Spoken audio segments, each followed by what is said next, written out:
speaking of starting 11s, Buga, shall we jump into comparing Xavi's starting 11 versus Flick's starting 11? This will give us some good context here, I think, for just where each manager is starting. And I know, Buga, you really wanted to compare these two starting 11s here because you're not really in love with Barcelona's squad right now. No, I'm not, dude. Like, I think the quality is just, it's not maybe quality is not the right word, but the word would be like, we're supposed to be better than what we were 3 years ago. And are we? That's the question. So I think we can go, first of all, I think, what version of Ter Stegen is better? You know, the one that was under Xavi. Let's do a recap. Xavi has taken over. Ronald Koeman has left us 8th in La Liga. We're using the horrible kit, the one that's like half, weird, bold colors, look like done on Microsoft Word. Oh, the light blue with the red. It had like the big cross. Yeah. So we're there. So which Ter Stegen is better, now or there? Then which one are you taking? I'm actually going that Ter Stegen. Yeah, me too. Me too as well. So that's 1 point for Mr. Xavi's team. He's got to be a talking point. I don't want to go too deep into it, but he generates a lot of controversy with the fan base. By the way, now Ter Stegen, he went from someone who I think, when there's a whole sort of sacred cows thing was around, everyone was saying, make this guy captain. Around 2018, I'm talking here. Make him captain. He gets it. Get these other guys out. Maybe there were rumours of him saying that they didn't train hard enough or stuff. Like Ter Stegen's got the mentality. And it shifted now to people saying, if we want to become a serious club, he can't compete in goal. I'm interested where you guys stand on the Ter Stegen situation there. I want to hear John first. I am pro Ter Stegen. I think when Ter Stegen is between the posts and he has a proper front four in front of him, I think he's lights out. I think you get a clean sheet, record for clean sheets in a season like we saw a couple years ago. Last year, injuries for Ter Stegen and injuries in our back four, that leaves him hanging. So I think he gets a lot of the blame for some of the inconsistencies we've had in our defense. I think that happens with every goalkeeper. Like, no matter the team you are, you're always going to get battered depending on your defense. And it's like people just call him Ter Statuen and things like that. And it's like, I'm looking right now at the goal from Valencia, right? That they scored. It's an open net for Hugo Duro. Like, he can literally, if Ter Stegen stays put where he is, Hugo Duro can just like bang it into the first post. Like, he can just do everything, and that's more on the defense rather, like you were saying, than the actual goalkeeper itself. And about Ter Stegen, like, look, I think if you're looking for market opportunities, for instance, if there's a team out there smashing 60 million, 50 million for Ter Stegen, okay, I understand that. And you go for Mamardashvili, for instance, I could see that. But for the system we play, for a player who has been here all the way since 2015, like, he's perfect for what we need right now at the moment. And I think that people are just underestimating, like you were saying, the impact of a proper defense and how can it shift completely a goalkeeper. I always go back to the season of 2019, is it, that literally Messi and Ter Stegen single-handedly almost won us a treble. Like, sure, literally, like, I'm not joking, literally. And insane. He is a very good goalkeeper. The problem is that you're saying the defense and sometimes like the way he passes out from the back. Like, Ederson, people are saying he's a very good goalkeeper. Today, he missed like 2 chances that almost ended in Chelsea goals. So like, that's the way you play. And even in the best team in the world, in City there, like, he's gonna make problems. And so I wouldn't change it. Plus, he's our captain now, and Ter Stegen for me is a must keep. Always. I want him to retire at Barcelona. For me, he's the best goalkeeper Barcelona has ever had. Yeah. Big take. I think there's going to be some heat. But for me, it is. For me, it is. Ter Stegen. That's at Buga Luis, everybody, when you want to. All right, Buga, let's keep going then. Let's take a look at this back four. Okay, right back. Who guys are you're gonna pick? I think this one is easy. We got Oscar Mingueza, Mr. Mingueza. He was such a good player. I'm going Koundé, of course, but I do think Mingueza was mistreated, I'll say, by Coleman. and destroyed his confidence. I think Mingueza is one that the shoulda, woulda, coulda. You know what I mean? Yeah. He's a good versatile player. Like right now in this team, he could have a role, being the backup on a left back, on a right back, like good player. Good squad player, called hero. Next up, we have Gerard Piqué versus Andreas Christensen. Christensen, yeah? Wait, sorry, but I thought No, Kubarsi. Yeah, Kubarsi and Inigo, right? Are you looking at the Valencia match? Oh, yeah, you're right. Inigo. Yeah, sorry. I don't know what happened there. Yeah, so first game for Xavi, he played Gerard Piqué as the first center back, and first game here, we played Kubarsi as our first center back. So who are you taking? Piqué? That Piqué or this Kubarsi? That's what I was going to say. That Piqué. 2021 Piqué. I'm going Kubarsi.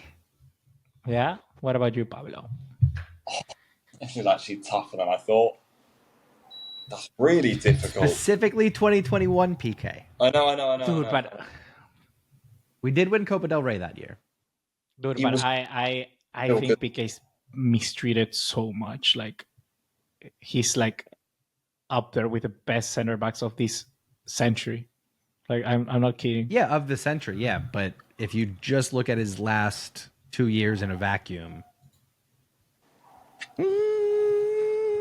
But that weighs on me for me. I am the guy who thinks it shouldn't. It shouldn't. We're going this Piqué on this day. Yeah.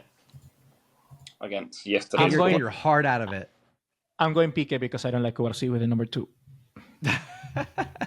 Fight me. I'm gonna go Piqué as well. Actually, I think he was still at a good level. Sorry, Johnny's getting heated. Somebody in the comments back me up because these guys have lost it. I don't know. Maybe you're just. So next up, don't you say it. I know you're about to call me an American. I knew it. It was gonna be next words out of your mouth. I was gonna say old. Oh, you son of a bitch. Now that just means I remember better. All right, you guys were mere children when Piqué was in his prime. Okay. Yeah. Next up, Eric Garcia or Íñigo Martínez. I'm going that Eric Garcia. I'm going 2021 Eric Garcia. This is actually difficult. I'm actually struggling.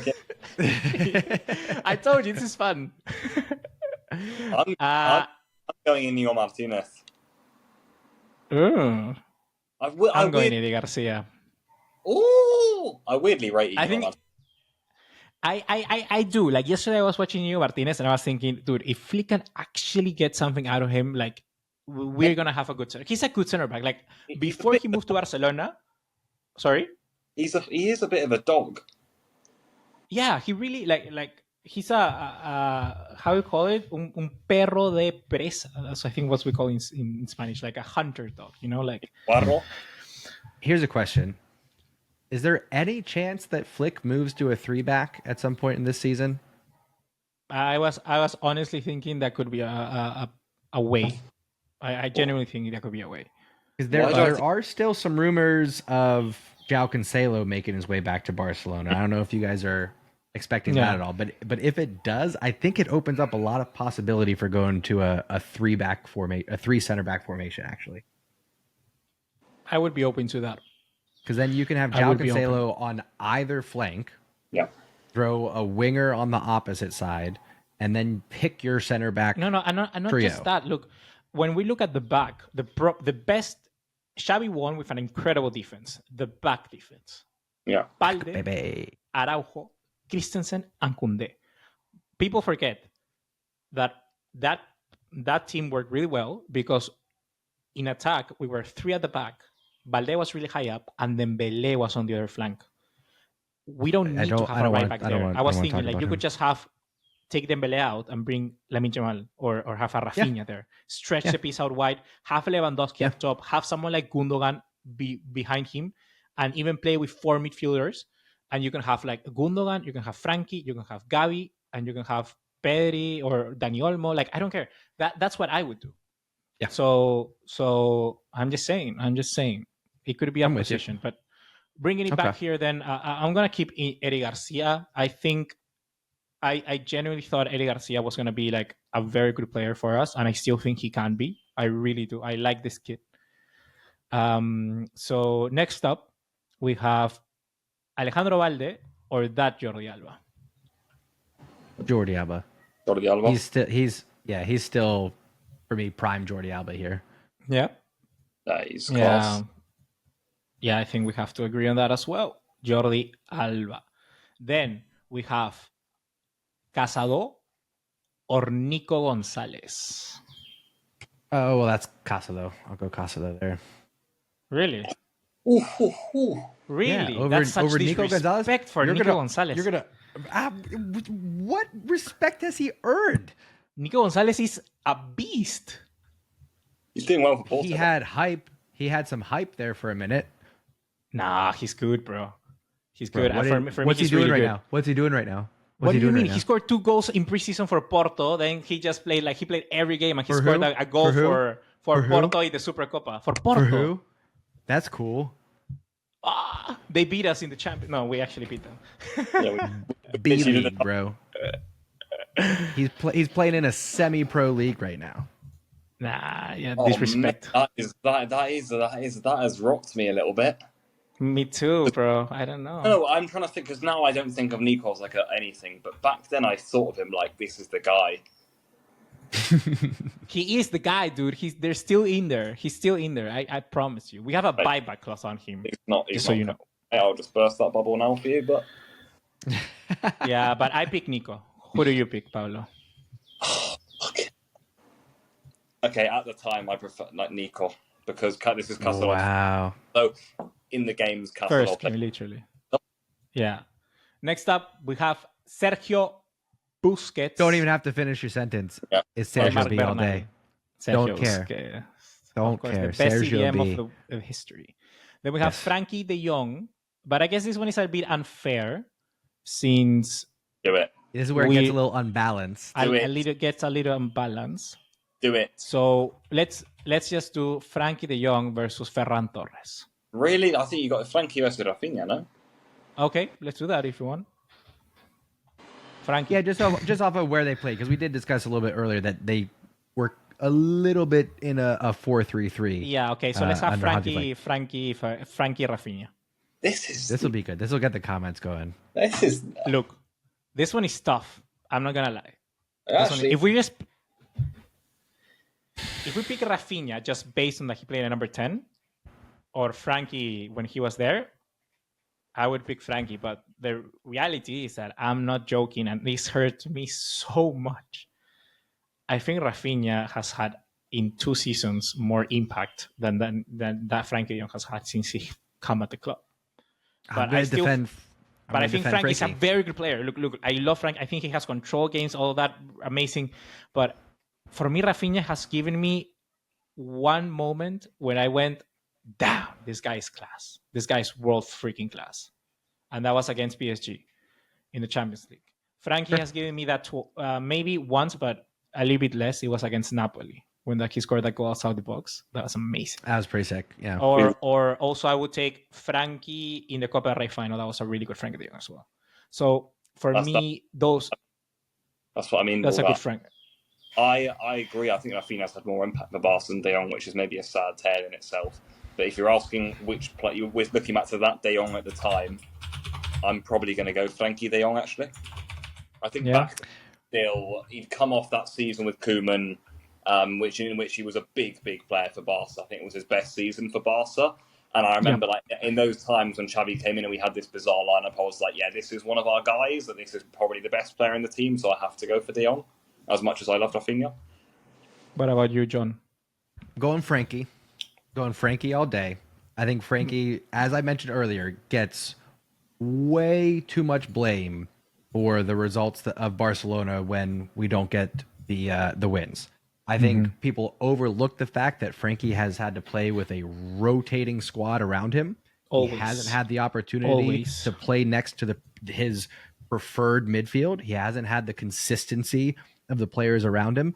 And he has not had the forwards for him to play the ball off to, the players that are running in behind for him to get the assist. It's been a style of play and a squad that hasn't fit Frankie, and it's not Frankie's fault. Yeah. So now we got a new manager We're going to have a healthy squad. I'm very excited for what Frankie can do under Hansi Flick in a more box-to-box role. Because this double pivot is going to allow him to do exactly what he wants to do. We're going to see the best of Frankie de Jong under Hansi Flick. When Koeman was with Frankie, dude, that season was insane. Like that season, remember that we went to the Copa del Rey. He scored the most goals he had. I remember like back-to-back game scoring.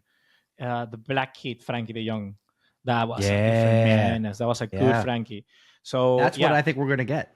Yeah, let's hope. So Frankie de Jong wins that. Then we have Ilias and Lamine Yamal. I think that's kind of speaks for itself. Yeah, nobody answered. Just you know what it is. We don't even need to say it. No, I mean one is Spanish and the other isn't anymore. Even if that makes sense. If that's something. Next up, Robert Lewandowski or that Memphis Depay. Give me that Memphis Depay.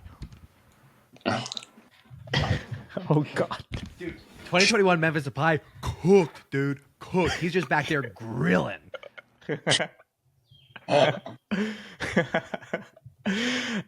Look, I want to say Memphis Depay as well. I really want to because I genuinely think for a moment in my life I was, dude, if we had a front three, we could have had a front three of Memphis Depay, Antoine Griezmann, and Dembele. I thought that would win him in a very good front three.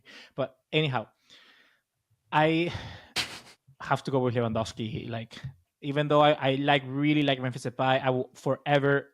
It will be a player that pains him that he didn't succeed in this team because I really do think he's a quality player. Like he doesn't have that consistency, but when he's on, he's on.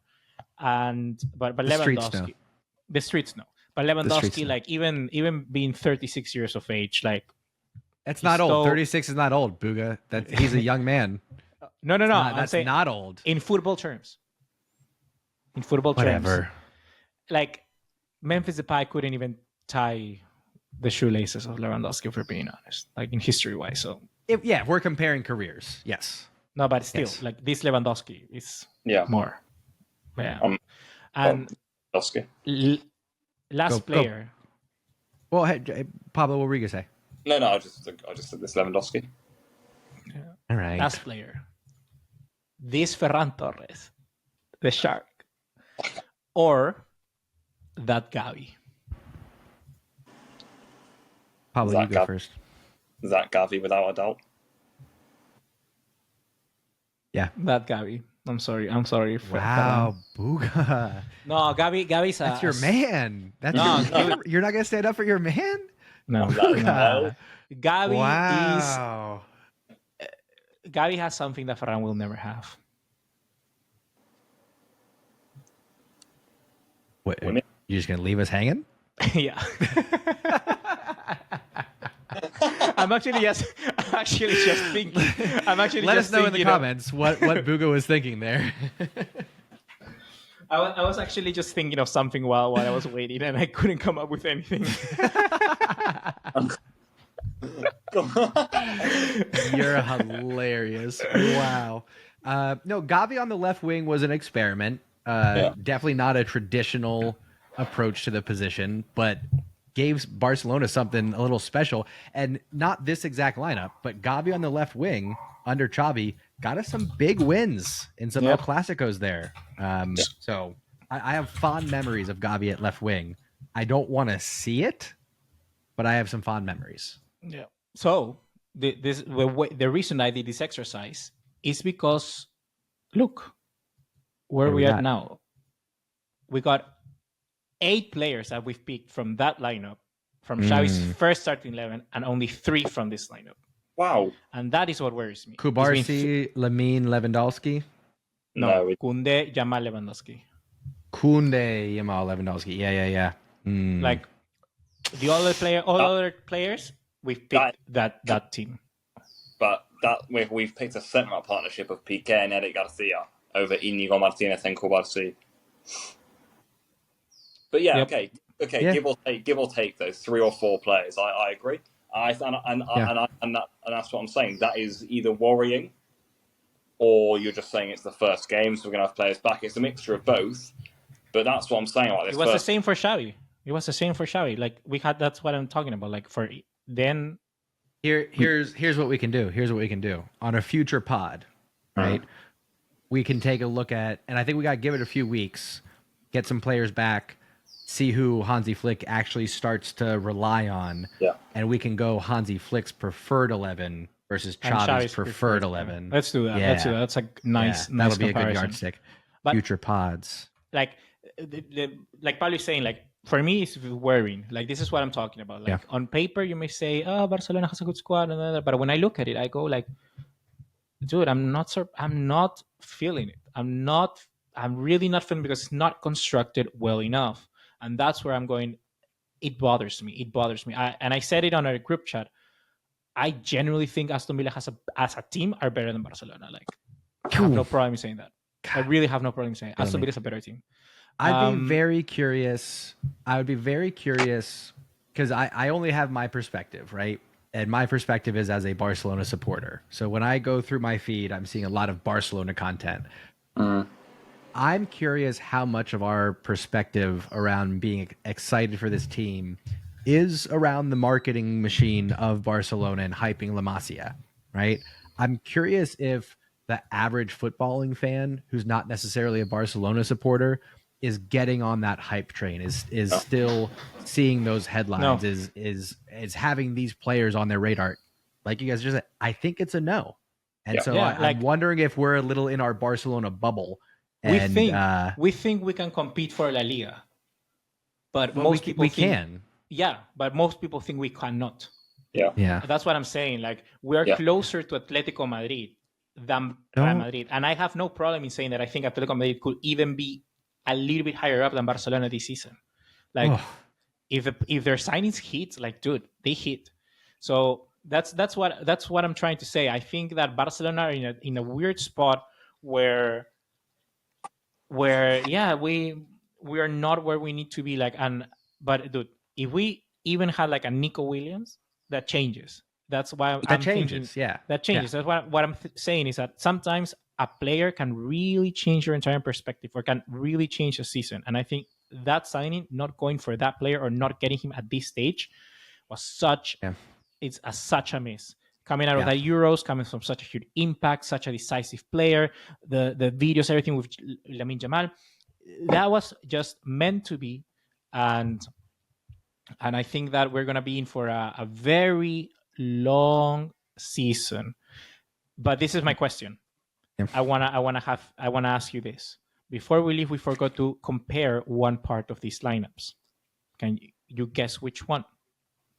The bench? The manager? The managers.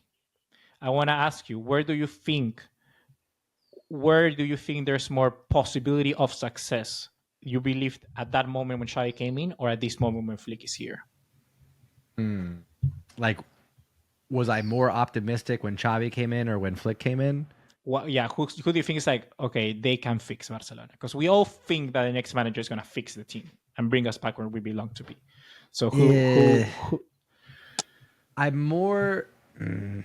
I'm slightly more optimistic for Hansi Flick just because I felt like Xavi was coming in just to steady things. Yes. I really thought we were bringing him in earlier in his career than we should have. Yeah.